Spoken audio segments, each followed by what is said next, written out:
ഇന്ന് നമുക്ക് ഭരണഘടനാ നിർമ്മാണ സമിതിയുമായി ബന്ധപ്പെട്ട പ്രധാനപ്പെട്ട കുറച്ച് ചോദ്യങ്ങൾ പഠിച്ചാലോ. ഭരണഘടനാ നിർമ്മാണ സമിതിയിലെ ആദ്യ താൽക്കാലിക അധ്യക്ഷൻ ആരാ? ആദ്യ താൽക്കാലിക അധ്യക്ഷൻ ആരെന്ന് ചോദ്യം വന്നാൽ അത് ഡോക്ടർ സച്ചിദാനന്ദ സിൻഹയാണ്. ഡോക്ടർ സച്ചിദാനന്ദ സിൻഹയാണ് ഭരണഘടനാ നിർമ്മാണ സമിതിയിലെ ആദ്യ താൽക്കാലിക അധ്യക്ഷൻ. അപ്പൊ ആരാണ് ആദ്യത്തെ സ്ഥിര അധ്യക്ഷൻ? ആദ്യ സ്ഥിര അധ്യക്ഷൻ ആരെന്ന് ചോദ്യം വന്നാൽ അത് ഡോക്ടർ രാജേന്ദ്ര പ്രസാദ് ആണ്. ഡോക്ടർ രാജേന്ദ്ര പ്രസാദ് ആണ് ആദ്യ സ്ഥിര അധ്യക്ഷൻ. ഭരണഘടനാ നിർമ്മാണ സമിതിയെ ആദ്യമായി അഭിസംബോധന ചെയ്ത് സംസാരിച്ചത് ആരാണ്? അത് JB കൃപലാനിയാണ്. JB കൃപലാനിയാണ് ആദ്യമായി അഭിസംബോധന ചെയ്ത് സംസാരിച്ചത്. ഭരണഘടനാ നിർമ്മാണ സമിതിയിൽ ലക്ഷ്യപ്രമേയം അവതരിപ്പിച്ചത് ആരാ? ഭരണഘടനാ നിർമ്മാണ സമിതിയിൽ ലക്ഷ്യപ്രമേയം അവതരിപ്പിച്ചത് ജവഹർലാൽ നെഹ്റു ആണ് അല്ലേ.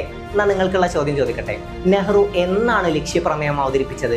ഭരണഘടനാ നിർമ്മാണ സമിതിയിൽ നെഹ്റു എന്നാണ് ലക്ഷ്യപ്രമേയം അവതരിപ്പിച്ചതെന്ന് എല്ലാവരും കമന്റ് ചെയ്യുക. അറിയാത്തവരാണെങ്കിൽ ഇവിടെ നിന്ന് തന്നെ വായിച്ച് പഠിച്ചിട്ട് പോകുക.